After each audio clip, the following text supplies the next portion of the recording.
2020 est une année riche en beaucoup d'événements, de débats. Même si ce n'est pas la préoccupation majeure de l'humanité et de la France en particulier, le débat sur l'énergie est toujours récurrent et a pris une petite vigueur récemment avec le débat sur la 5G et son éventuel coût énergétique. Donc, se pose une question récurrente, c'est quel est le poids dans le bilan énergétique de la planète de l'utilisation croissante des technologies de l'information et de la communication.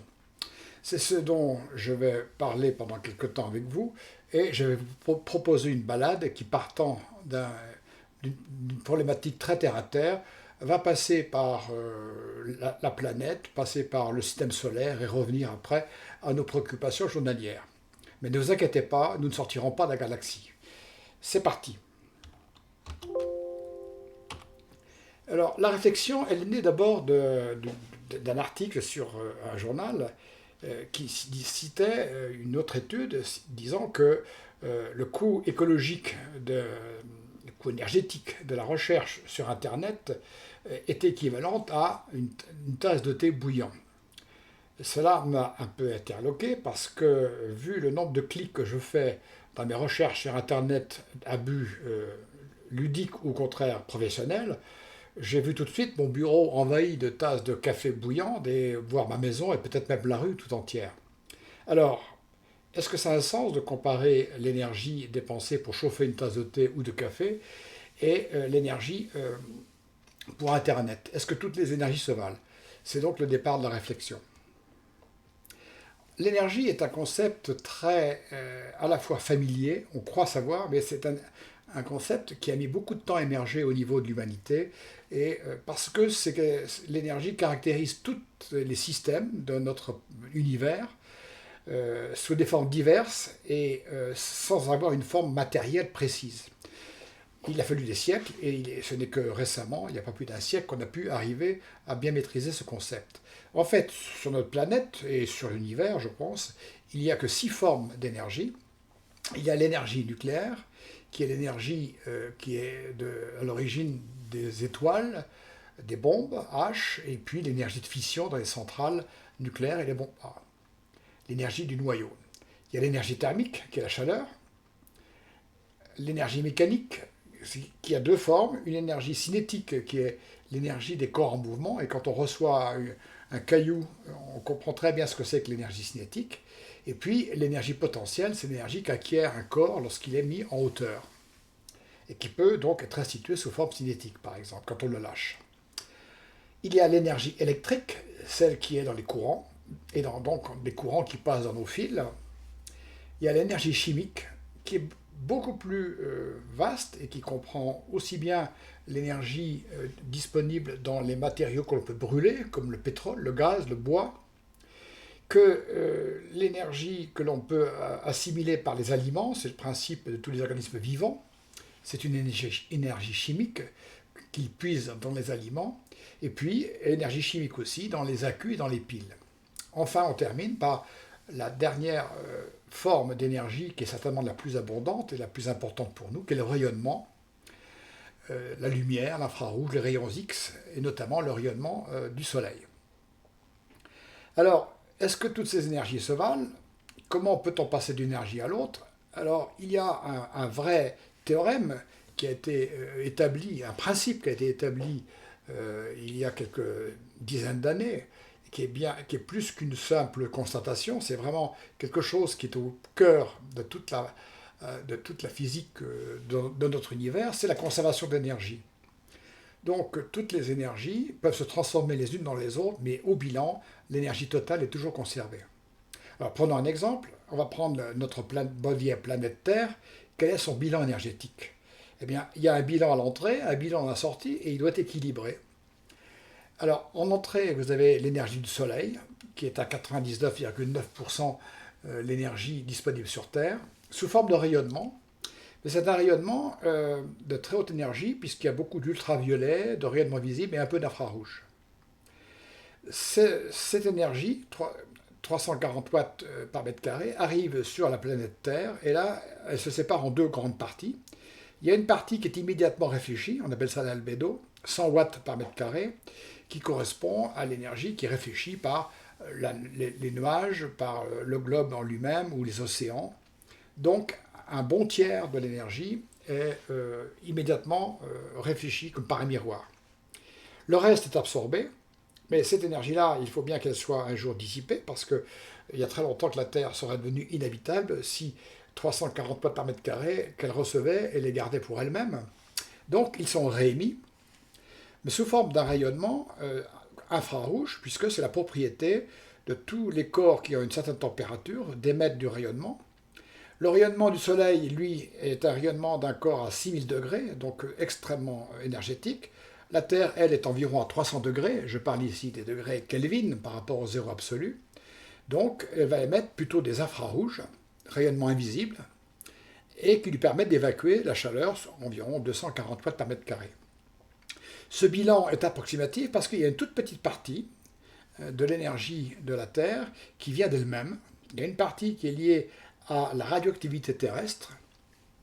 Le globe terrestre, sa croûte en particulier, contient des éléments radioactifs. Nos corps aussi ont un peu d'éléments radioactifs. Ces éléments radioactifs dégagent de l'énergie, de la chaleur, qui contribue au bilan terrestre. Et puis, enfin, il reste l'énergie des marées, qui n'est pas une énergie qui vient du rayonnement solaire, mais qui vient de la gravitation, d'attraction de la Lune et du Soleil, qui provoque les marées. Et ces marées, en frottant sur les rivages et sur les côtes, dégagent de l'énergie. C'est les derniers petits millièmes, ou pour millionième, d'énergie qui contribuent au bilan total terrestre. Donc, on a un bilan équilibré. Et la seule notation qui verra, qui est importante pour la suite, c'est que nous recevons de l'énergie entrante par des rayonnements de petite longueur d'onde, donc de très haute fréquence et donc très énergétiques, et nous la réémettons sous forme d'infrarouge, c'est-à-dire des rayonnements de grande longueur d'onde, et donc peu visibles et invisibles. Enfin, notons que si on fait le bilan tel qu'il est là sur de la Terre, on trouve une température d'équilibre que c'est plutôt de l'ordre de moins 15 degrés Celsius. En fait, on verra plus tard qu'il y a un autre effet qu'on appelle l'effet de serre qui contribue à augmenter la température effective de la Terre. Donc voilà. Alors, toutes les énergies se valent, elles se transforment les unes dans les autres, elle est toujours conservée, mais est-ce que toutes les formes d'énergie ont la même qualité? C'est là qu'on va faire apparaître un paramètre qu'on appelle l'entropie, qui est un peu plus encore abstrait peut-être que l'énergie, parce qu'elle est beaucoup moins sensible et beaucoup moins facilement calculable, mais pourtant elle gouverne nos sociétés, notre planète et peut-être l'univers dans son ensemble. En effet, l'entropie, c'est une caractéristique des systèmes qui ont de l'énergie, qui va caractériser la part de l'énergie qui est dégradée. On verra qu'il y a une partie de cette énergie dont tous les systèmes disposent, qui n'est pas réellement utilisable. C'est l'entropie qui va mesurer cette quantité-là.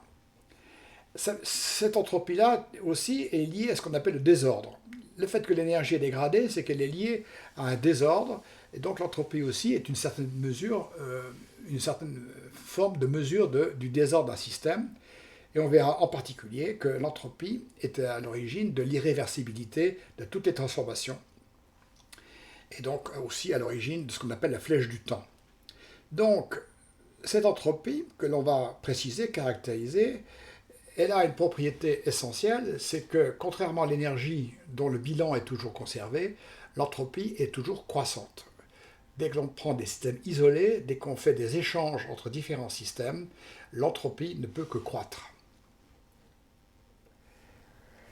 Alors, l'entropie, on a vu, gèle une partie de l'énergie qui est peu utilisable, et la partie qui est utilisable, on va l'appeler l'énergie libre.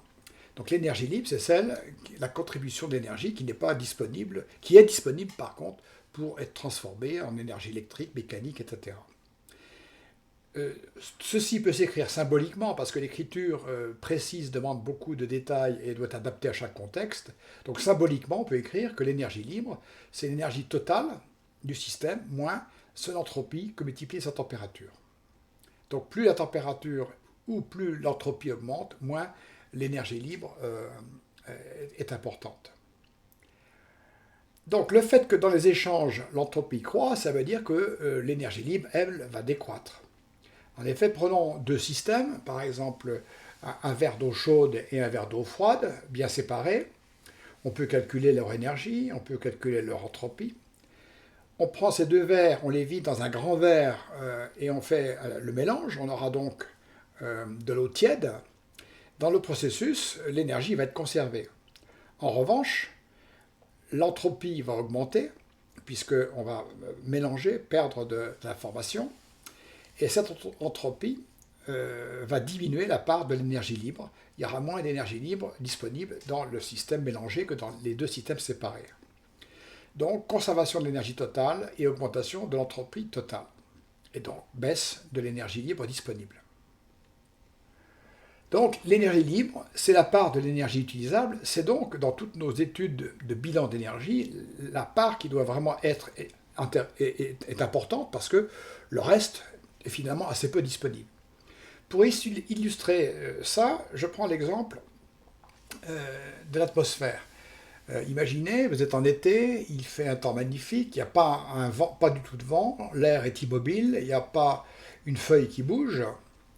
Eh bien, l'air est calme, on croirait qu'il n'y a pas d'énergie dans l'atmosphère. En fait, si on avait les capacités de voir au niveau microscopique, on verrait que cet air calme est composé de molécules d'oxygène et d'azote en particulier, de molécules d'air pour faire court, qui sont en agitation thermique extrêmement importante, puisqu'elles vont à une vitesse moyenne de 510 mètres par seconde, c'est-à-dire une fois et demie le mur du son, mais elles sont agitées dans tous les sens, elles vont à cette vitesse dans toutes les directions. Si on fait un calcul de l'énergie cinétique de ces molécules, on trouve de l'ordre de 50 Wh par mètre cube d'air, ce qui est quand même assez important. Par contre, on ne peut rien en faire. C'est de l'énergie complètement bloquée, il n'y a pas d'énergie libre. On dira que l'énergie est complètement entropique. Une atmosphère calme, à température constante, est un système qui a une entropie maximum.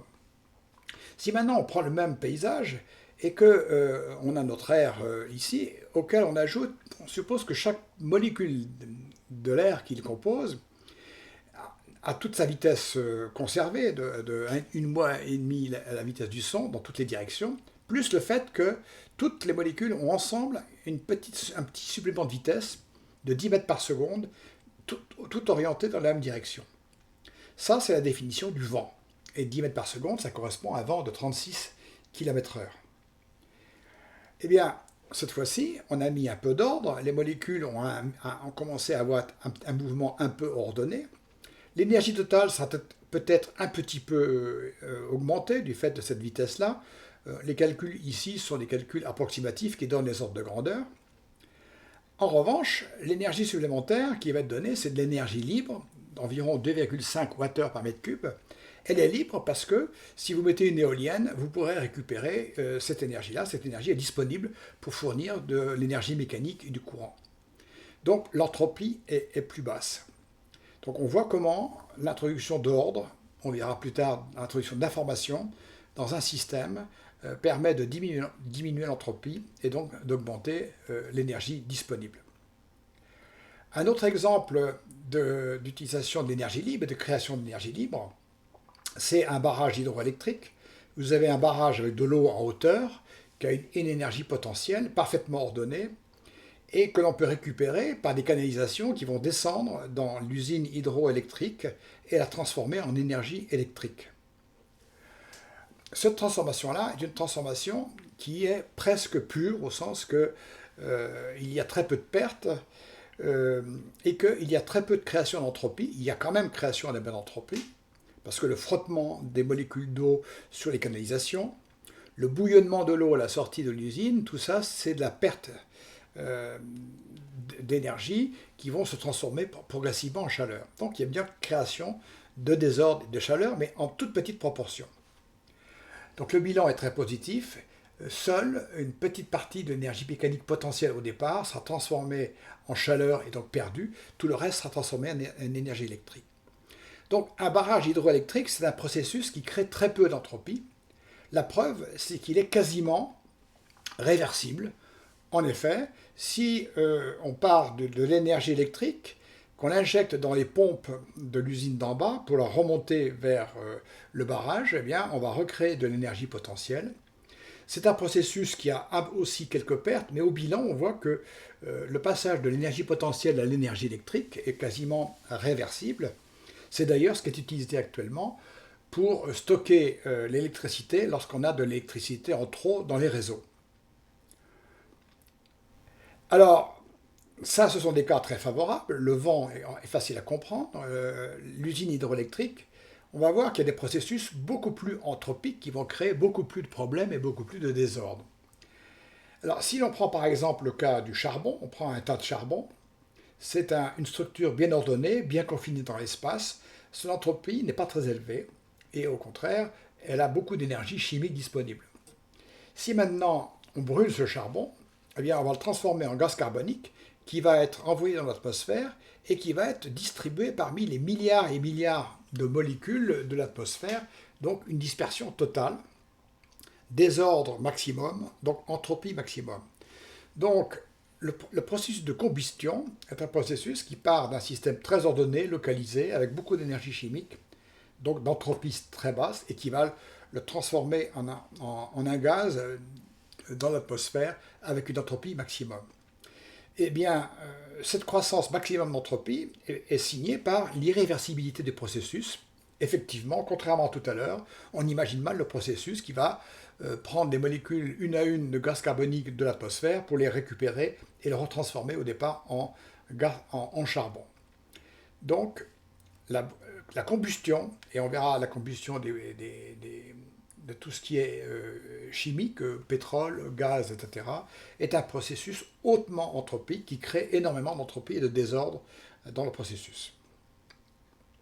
Alors les centrales au charbon, par conséquent, si on les compare aux barrages hydroélectriques, sont des systèmes extrêmement peu performants. Il faut énormément d'énergie chimique pour créer un peu d'énergie électrique. Pourquoi ?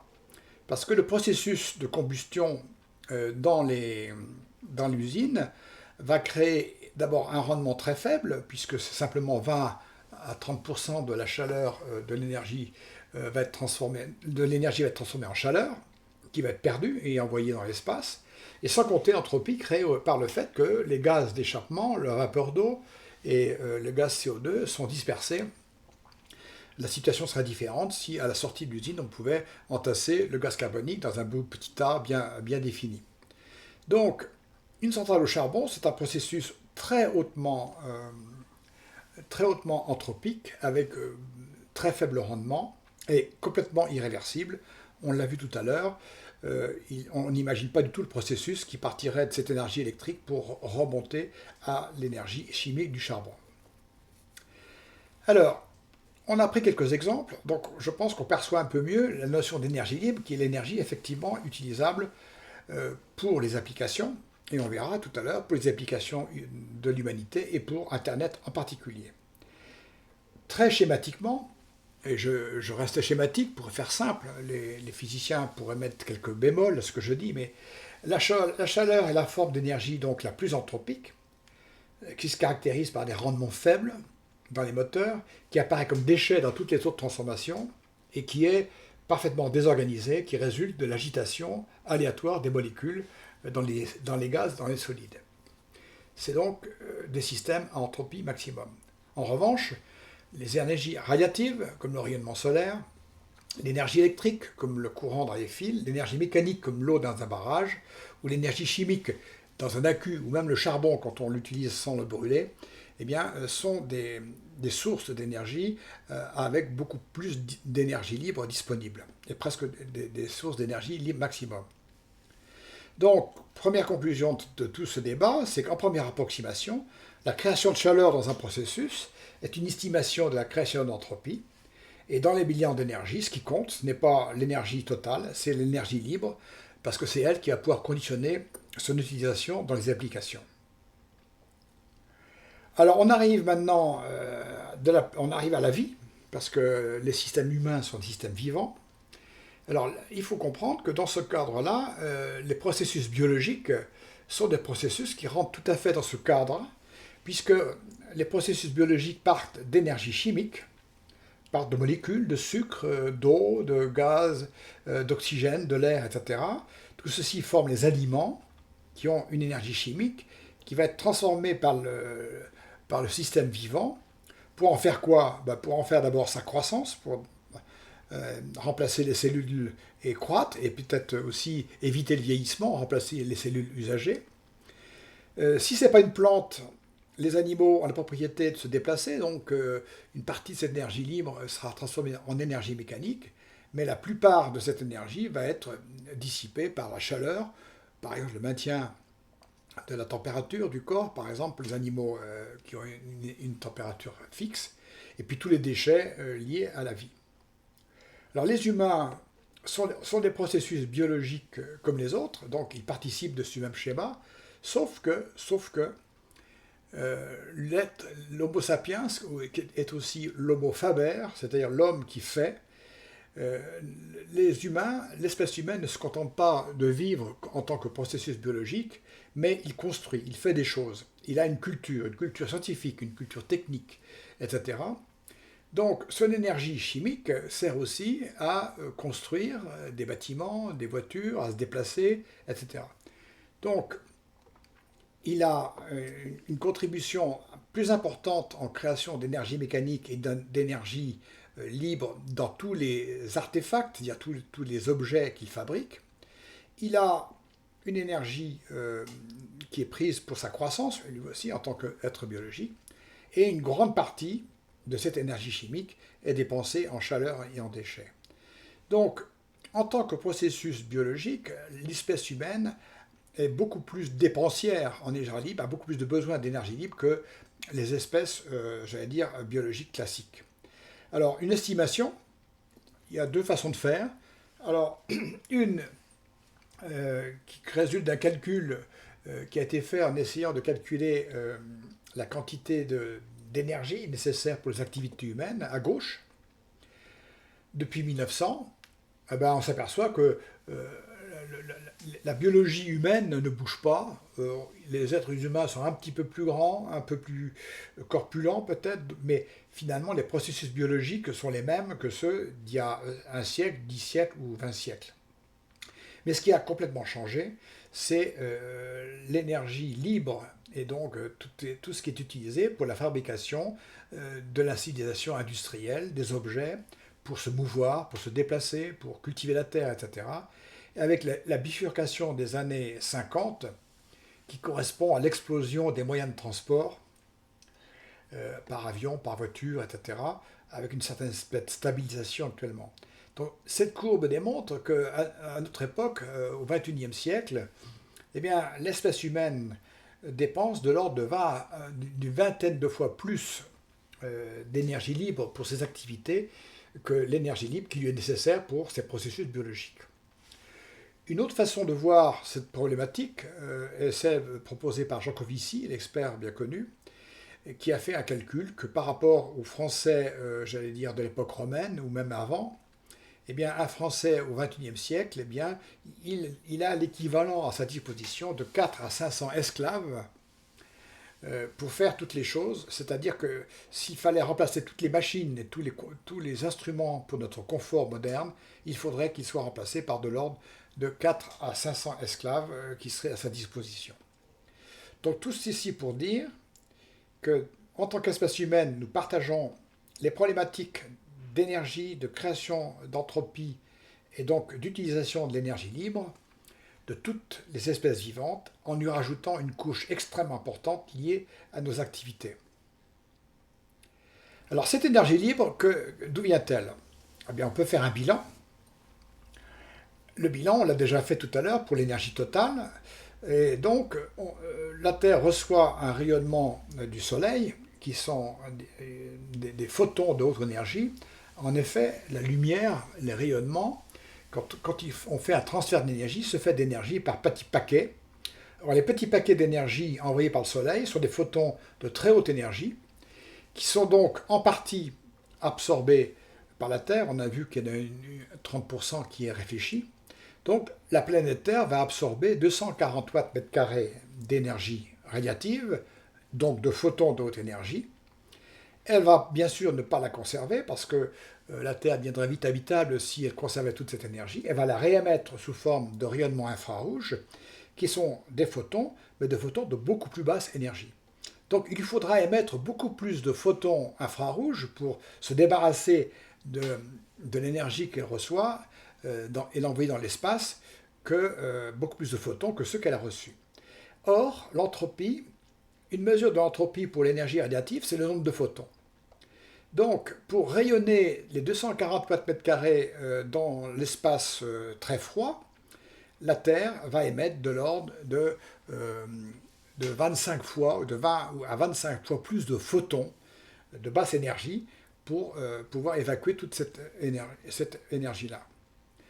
Donc, l'entropie est multipliée par de l'ordre de 20 à 25 fois. Donc, la Terre est une machine qui reçoit de l'énergie de très haute qualité, de basse entropie, et la transforme en énergie, tout en étant conservée, de très haute entropie. Alors, heureusement, et on va le voir, que elle va, dans ce circuit-là, elle va faire une captation, elle va capter une petite partie d'énergie libre pour la transformer en une planète vivante. En effet, si ce bilan restait tel qu'il était, on aurait toutes les caractéristiques d'une planète morte. Alors maintenant, faisons le bilan non plus de l'énergie, non plus de l'entropie, mais de l'énergie libre. L'énergie libre qu'elle reçoit de la Terre, du Soleil, est de l'ordre de 30 000 térawatts. Alors le térawatt, c'est 1 milliard de kilowatts. Pour mémoire, vos compteurs de votre maison font de l'ordre de 6 kilowatts ou 10 kilowatts. Donc en gros, le Soleil vous envoie l'équivalent de 100 millions de compteurs électriques de 10 watts. Donc une énergie radiative énorme. Et la Terre, qui est un organisme organisé, astucieux, va capter une partie de cette énergie pour la transformer en énergie libre nécessaire à ses activités. Alors, la première transformation, ça va être la transformation de cette énergie radiative en énergie mécanique. C'est toute l'énergie qui est consommée pour les mouvements de l'atmosphère. Les vents, les grands courants atmosphériques, les ouragans, etc. Et quand on voit la puissance d'un ouragan, on imagine l'énergie mécanique qui est stockée sous cette forme-là dans l'atmosphère. 900 térawatts. Ensuite, la deuxième captation se fait par le cycle de l'eau. L'énergie libre du Soleil va servir à chauffer la mer qui va s'évaporer et envoyer de la vapeur d'eau dans l'atmosphère. Alors, ceci va être source d'énergie mécanique parce que, comme l'on sait, la vapeur d'eau va retomber sous forme de pluie. Cette pluie sur les montagnes va pouvoir être captée et pouvoir être transformée en énergie mécanique. Donc l'évaporation de l'eau, c'est une transformation de phase de l'eau, mais qui peut être récupérée en énergie mécanique. Le cycle de l'eau, en gros, absorbe 560 watts d'énergie libre. Puis viennent ensuite les processus biologiques. Les processus biologiques terrestres et marins, en gros la photosynthèse, et ça c'est un processus qui transforme l'énergie radiative du Soleil en énergie chimique, qui constitue les plantes, et là on trouvera 150 térawatts pour la synthèse chlorophyllienne terrestre et 60 pour les océans, 200 en tout. Et il reste 30 térawatts pour les activités humaines dont on a parlé précédemment. Une petite partie. Donc, sur les 30 000 térawatts, la planète Terre, notre planète Gaïa, si l'on veut, va prélever par des moyens divers environ 1700 térawatts d'énergie libre. Mais c'est un prélèvement temporaire parce que, comme on le verra, tous ces processus-là, à terme, vont se transformer en chaleur. C'est un emprunt, ce n'est pas un don, puisque les mouvements atmosphériques créent des frottements qui se transforment en chaleur. Si on ne capte pas l'eau dans le barrage, l'eau va dégouliner dans les montagnes en faisant de l'érosion, etc. Donc tous les processus qui sont là sont des processus qui ne changent pas le bilan global de la Terre, qui en empruntent une partie pour créer de l'énergie libre nécessaire à l'activité de la planète. Alors, il reste 28 300 TWh. Donc on voit que dans le bilan d'énergie libre de notre planète, eh bien, environ 6% est capté pour faire de l'énergie libre nécessaire à tout ce qui se passe sur notre planète, et tout le reste, c'est de la chaleur qui est dispersée directement dans l'atmosphère par le rayonnement infrarouge. Donc, nous sommes passés du bilan d'énergie totale de la planète à son bilan anthropique qui montre qu'elle dégrade beaucoup l'énergie qu'elle reçoit du Soleil. Là, nous avons donné un contenu plus précis puisque nous savons la part de l'énergie qu'elle peut conserver sous forme d'énergie libre nécessaire à ses activités. Maintenant, nous allons descendre à l'échelle des activités progressivement aux activités humaines. Alors tout à l'heure, j'ai parlé de différence entre une planète vivante et une planète morte. Eh bien, prenons la Terre et comparons-la à la Lune. La Lune est en gros à la même distance du Soleil que la Terre, donc elle reçoit la même énergie de watts par mètre carré. La seule différence, c'est que d'abord, elle est beaucoup plus sombre, donc elle n'a pas de nuages, etc. Donc l'albédo est très faible, elle n'en réémet par réflexion que 20 watts, c'est-à-dire que les 320 watts qu'elle récupère, la Lune, doit les rayonner par infrarouge vers l'espace qui est très froid. Mais par contre, il n'y a pas d'énergie libre, donc la Lune est un astre mort, il n'y a pas de mouvement, il y a peut-être quelquefois un petit peu d'impact météorique, mais c'est externe. C'est une planète qui n'a pas de processus de création et d'utilisation d'énergie libre. C'est la différence avec la Terre, qui elle est plus brillante, qui va donc avoir une albédo plus forte, et qui va prélever dans son flux d'énergie reçue du Soleil une partie d'énergie libre qu'elle va utiliser et qui seront après utilisation transformées en chaleur et envoyées dans l'espace. Alors, descendons maintenant à l'échelle et rentrons un peu plus précisément dans les activités humaines et l'utilisation de ces différentes sources d'énergie. Tout d'abord, et j'emprunterai l'expression à Étienne Klein, on ne peut pas parler d'énergie renouvelable, puisque par définition, l'énergie est toujours conservée. Donc, elle n'est pas renouvelée. On verra qu'il faut distinguer seulement deux sources d'énergie. Il y a d'une part les sources d'énergie en stock et les sources d'énergie en flux. La différence est celle qu'on peut qualifier pour un livret de caisse d'épargne. Un livret de caisse d'épargne, c'est une source d'argent en stock. Quand on pique dedans, le stock diminue.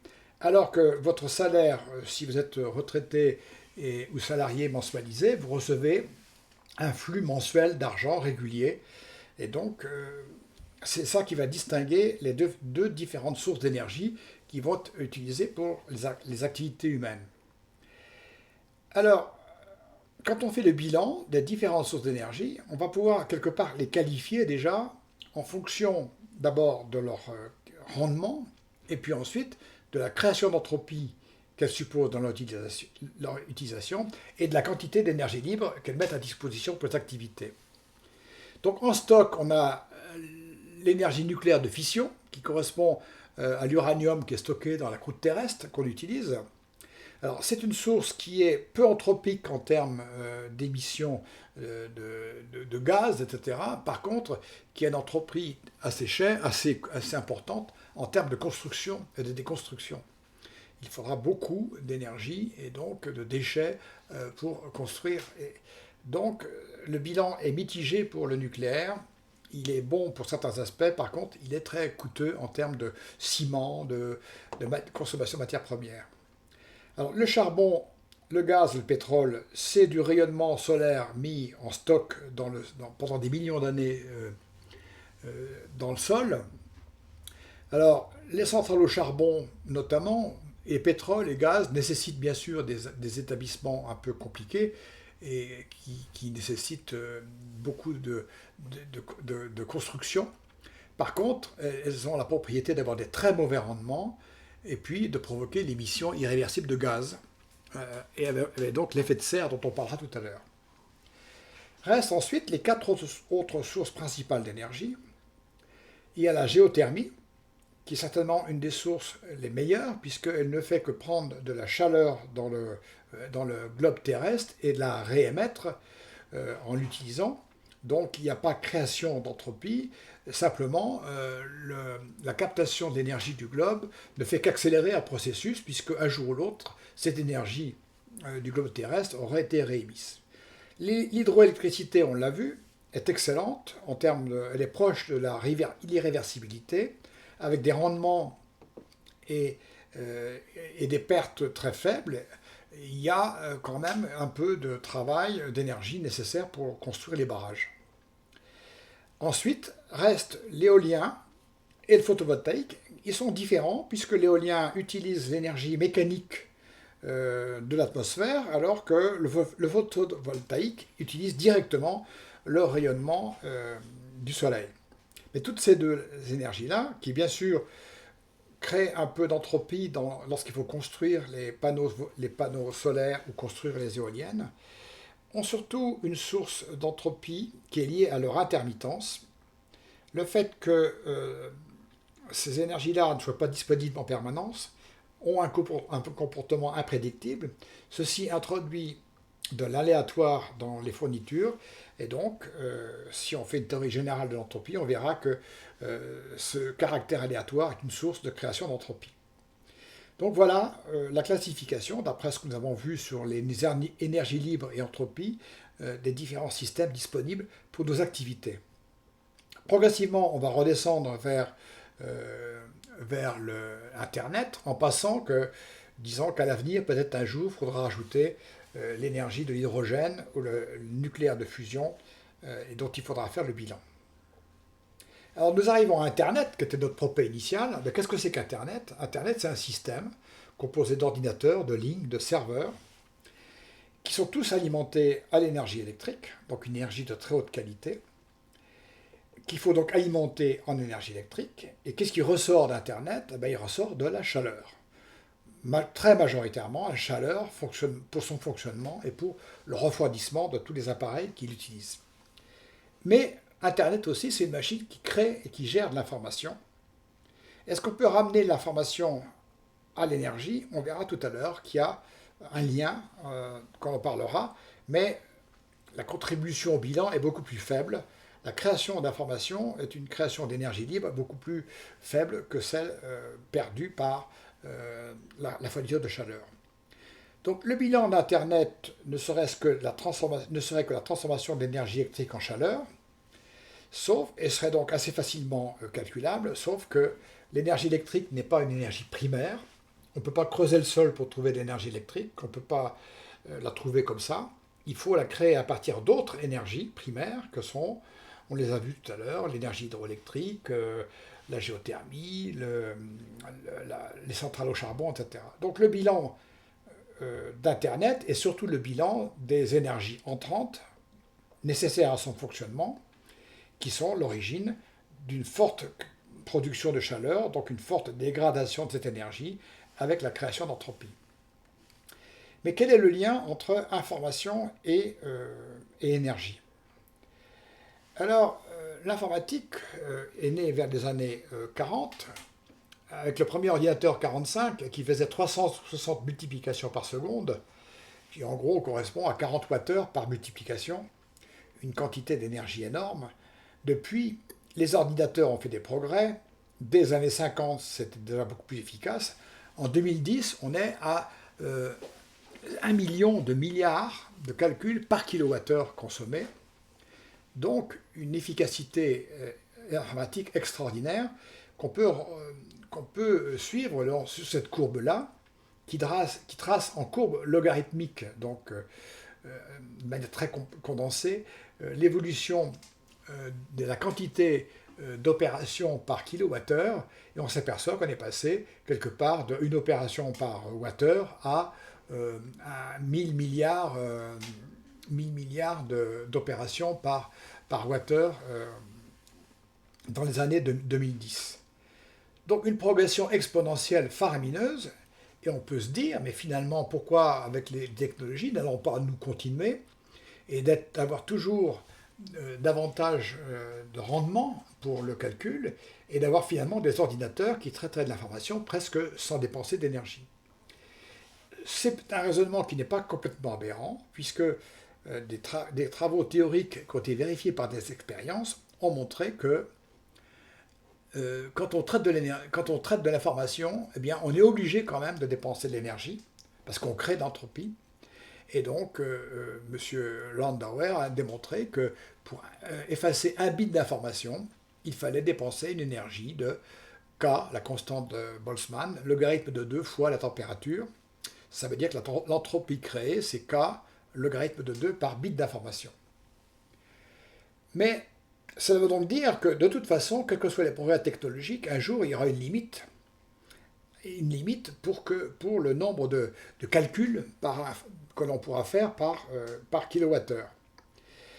Heureusement, cette limite est encore très loin, parce que K est une constante très petite, et qu'en faisant le calcul, on s'aperçoit que pour effacer 1 mégaoctet d'un message, eh bien, il faut dépenser théoriquement au minimum 4 10 puissance moins 14 joules, qui est très petit, ce qui veut dire que la limite actuelle, l'efficacité actuelle de l'informatique dans ces processus de calcul est très loin de la limite théorique. Mais il y a quelque part derrière le traitement de l'information, il y a un soubassement incontournable d'énergie. Donc, Internet en tant que système à traiter de l'information est très loin d'avoir atteint ses limites théoriques en termes de rapport et en termes de rendement. Alors revenons à la question du départ, revenons à notre tasse de thé bouillant. Moi, ce serait plutôt du café. Cet article du journal parisien est paru à partir d'un rapport de M. Wisner-Gross, et donc qui estimait qu'il fallait 8 Wh pour faire une recherche sur Internet. 8 Wh, ce n'est pas négligeable, parce que ça veut dire que si vous faites 125 clics sur Internet, ça vous fait déjà 1 kWh. Cela paraît énorme, surtout que quand vous comparez avec, par exemple, Google, qui affiche que selon ses propres calculs, ce n'est pas 8 Wh, c'est 0,3 Wh qui sont nécessaires pour faire une recherche sur ces serveurs. Alors, qui nous trompe? Est-ce qu'il y a quelque part quelqu'un qui complémente l'ordre de la plaque? Un indice va venir du fait que le rapport de Wisner-Gross, quand il calcule le coût d'un surf sur Internet, intègre tout.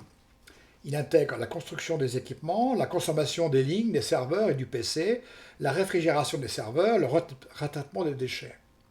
Alors que Google, qui bien sûr se contente d'avoir ces immenses usines de serveurs, va traiter uniquement la part qui sont liées au fonctionnement des serveurs. Donc, une partie de la différence est sans doute explicable et on va la qualifier de manière plus précise.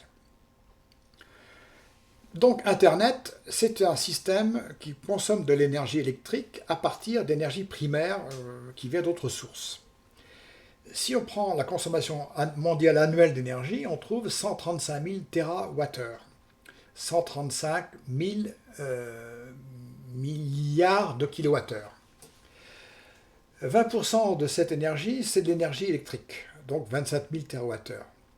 Et actuellement, on serait plutôt près de 6%, mais très vite à terme, on pense que 8% de cette énergie électrique sera utilisée pour le fonctionnement globalement d'Internet, pour faire court, Internet étant la principale industrie de communication et d'informatique. 2200 TW qui correspondent à 2% de la consommation annuelle mondiale d'énergie, ce qui est quand même relativement faible. Et qu'est-ce que fait Internet avec cette énergie-là? Si on regarde les équipements, eh bien on s'aperçoit que cette consommation de 2200 TWh se divise en 4 morceaux. Un petit morceau de 16% correspond à la construction nécessaire des appareillages, ordinateurs, serveurs, etc. 21%, c'est l'énergie nécessaire pour alimenter les serveurs de Google et tous les autres, sachant que cette proportion-là est en augmentation régulière et mange une partie, et on est plutôt actuellement en 2020 à 25%. Un tiers part dans l'énergie électrique dans tous les fils, les câbles, dans toutes les lignes de transmission, et un bon tiers est utilisé pour le fonctionnement des utilisateurs, des machines, des ordinateurs, des téléphones mobiles, etc. Donc voilà à quoi sert. Donc évidemment, le rapport qui parle de 8 Wh intègre les énergies consommées pour l'ensemble du gâteau qui est ici, alors que Google va traiter que la partie qui concerne ici les 21% des serveurs. Alors les applications maintenant, qu'est-ce qui se passe sur Internet? Quelles sont les applications? Quels sont les usages? Eh bien, si on prend comme mesure le nombre d'octets circulant, le nombre d'octets qui est la quantité d'informations de base, circulant sur les lignes d'Internet, on s'aperçoit d'abord qu'elle est en croissance majeure, puisque de 2016 à 2022, c'est une prévision, eh bien, on multiplie presque par 6 la quantité d'octets, donc la quantité d'informations qui circulent sur Internet. Et surtout, on s'aperçoit que l'immense majeure partie de cette croissance, c'est les vidéos. C'est donc la circulation des images et des vidéos qui mangent 80% des usages faits sur Internet. La navigation classique, le courrier électronique, les mails, etc., des recherches sur Internet, c'est un petit 10%. Les jeux en ligne, peut-être quelques 5%. Et puis, les échanges de fichiers, les échanges de données sont une toute petite partie. Donc, en gros, on pourrait dire que l'humanité dépense 2% de son énergie pour regarder des vidéos, ce qui serait peut-être réducteur, mais il donne un peu l'image, d'abord que Internet consomme finalement une petite portion de l'énergie utilisée par l'humanité, et que à terme, c'est le traitement de l'image qui sera presque à la limite l'utilisation exclusive d'Internet. Alors d'où vient l'électricité? Ben, comme on l'a dit tout à l'heure, suivant que l'électricité vient par exemple d'un barrage hydroélectrique, eh bien ce sera une énergie mécanique transformée en électricité de manière tout à fait efficace, et donc qui fournira l'énergie électrique nécessaire à Internet. Et c'est pas un hasard si par exemple Google met des serveurs en Islande où l'énergie géothermique et l'énergie hydroélectrique est très abondante. Par contre, si vous allez en Virginie centrale ou en Chine ou en Russie ou en Pologne, qui utilisent massivement du charbon, pour avoir la même quantité d'énergie libre et donc électrique pour Internet, il faudra dépenser énormément plus d'énergie à cause des pertes et avec aussi toutes les conséquences en termes de création de création de vapeur d'eau et de gaz. Donc, il est difficile de parler d'un coût anthropique pour la même quantité d'électricité pour Internet dans la mesure où cela dépend fortement de l'énergie. Alors, Google n'est pas faux, quelque part, en disant que les applications, qui sont une petite partie, la gestion des serveurs, est certainement un des processus les plus optimisés dans toute la chaîne d'Internet, puisqu'il y a un rapport qui a été fait par Greenpeace, qui s'appelle Click Green, et que je vous recommande de lire, qui est très détaillé, qui fait une analyse de toutes les applications sur Internet et qui mesure la qualité d'énergie qu'elles utilisent. Et elles sont qualifiées d'un A dans un fond vert pour les plus performantes, jusqu'à un D sur fond rouge pour les moins performantes, selon une classification qui utilise quelque part les mêmes données que j'ai utilisées pour classer les différentes catégories d'énergie libre utilisées dans les applications humaines. Et là, on se rend compte que des grands fournisseurs ont quand même l'avantage d'avoir fait de gros efforts pour rendre leurs sources d'énergie de leurs serveurs les plus clean, les plus propres possibles, ce qui n'est pas le cas de tout le monde. Netflix, on ne peut pas dire qu'ils soient ou Amazon sont encore beaucoup d'efforts à faire, mais ceci ne concerne que 5%, que 20% des utilisations. Toute l'utilisation de l'énergie pour les transports, la fabrication et l'utilisation des ordinateurs est certainement beaucoup plus problématique et utilise majoritairement de l'électricité fabriquée à partir du charbon. Alors, un petit retour en disant, mais ces activités humaines qui vont donc créer de la chaleur, qu'est-ce que peut faire la Terre, notre planète Gaïa, quand elle a une source de chaleur supplémentaire qui lui arrive dans son bilan? Eh bien, la Terre, elle a deux solutions. La solution, c'est par exemple de la stocker sous forme d'énergie, ou sous forme, par exemple, elle l'a fait dans le passé, en stockant une partie du rayonnement solaire sous forme de charbon. Et elle peut augmenter son rayonnement. Comment? Simplement en augmentant sa température. Parce qu'il y a un grand théorème de thermodynamique qui dit que la puissance émise par un corps à une température T, grand T, eh bien, cette puissance augmente comme la puissance quatrième de la température. Donc il suffit, entre parenthèses, à la Terre d'augmenter sa température pour pouvoir dissiper le supplément de chaleur qu'elle a en trop. Ça ne règle pas complètement l'entropie, parce que l'entropie aussi va être emportée par les photons qui vont être émis en supplément.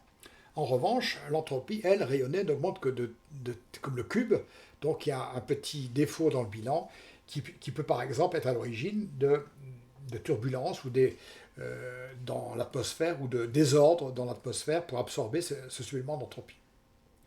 Il faut quand même toujours rappeler que dans ce bilan-là, l'énergie libre consommée par la Terre, c'est un emprunt, et que ce sont seules les énergies fossiles, en brûlant le charbon, le pétrole, etc., qui vont créer un supplément de chaleur, parce que les autres sources d'énergie, hydrauliques, géothermiques, etc., ne font qu'emprunter l'énergie de rayonnement solaire, et ne font donc qu'accélérer de toute façon un processus qui les transformerait in fine en chaleur. Donc le bilan d'énergie n'est pas perturbé par l'utilisation des énergies en flux.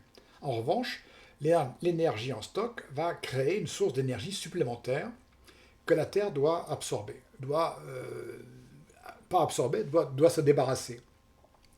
Alors, l'augmentation de la température de la Terre, si on augmente de 1 degré Celsius ou Kelvin, c'est la même chose, eh bien, un petit calcul montre qu'on peut augmenter, l'émission est augmentée de 1,4%. C'est-à-dire que 1 degré de plus va permettre à la Terre de rayonner environ 3 watts par mètre carré de rayonnement supplémentaire. Or, comme on estime à 2 watts par mètre carré l'impact des activités humaines de l'ère industrielle, et en plus de ces 2 watts mètre carré, on doit en sortir 30% ou 30% qui sont des énergies de flux, donc il reste à réémettre de l'ordre de 1,4 watts par mètre carré. Eh bien, un petit calcul montre qu'il suffit, entre parenthèses, d'augmenter la température de 0,5 degré pour, sans problème, gérer les bilans anthropiques et thermiques de notre planète. Alors, où est le problème? Parce que 0,5 degré, c'est quelque chose qui est gérable, alors qu'actuellement, dans tous les débats, on parle beaucoup plus de 2 degrés, 3 degrés, 4 degrés. Où est le problème? C'est que dans ce calcul-là, eh bien, on fait un calcul en partant de l'hypothèse que la Terre est une espèce de boule homogène. Or, le calcul de l'émission que j'ai faite avec la température T, c'est la température du sol, de la croûte terrestre, qui est de l'ordre de 300 degrés Kelvin. Mais la Terre est entourée d'une doudoune, qui est l'atmosphère, et la couche supérieure de l'atmosphère, eh bien, elle est à plus basse température. Donc, avant que l'énergie parte de la croûte terrestre et aille dans le vide de l'espace, il faut qu'elle traverse l'atmosphère et puis qu'elle soit rayonnée par l'atmosphère qui est plus froide. Et là, tout le problème vient de la capacité, de la transparence ou pas de l'atmosphère à ce rayonnement-là.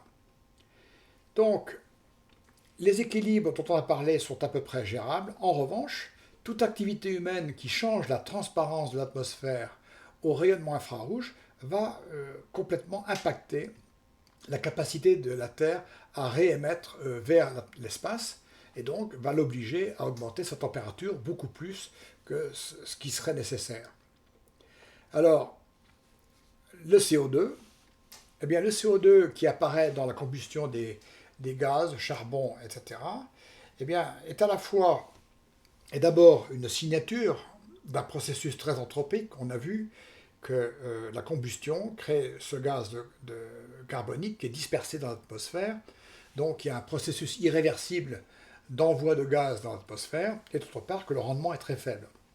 Mais s'il n'y avait que cela, comme on l'a vu, peut-être une augmentation de 0,5 degré de moyen de la Terre serait suffisant pour absorber toutes les activités humaines actuelles et prévisibles. Le problème, c'est que si le CO2 était un gaz parfaitement transparent au rayonnement infrarouge, ça ne changerait rien, il n'y aurait pas de problème.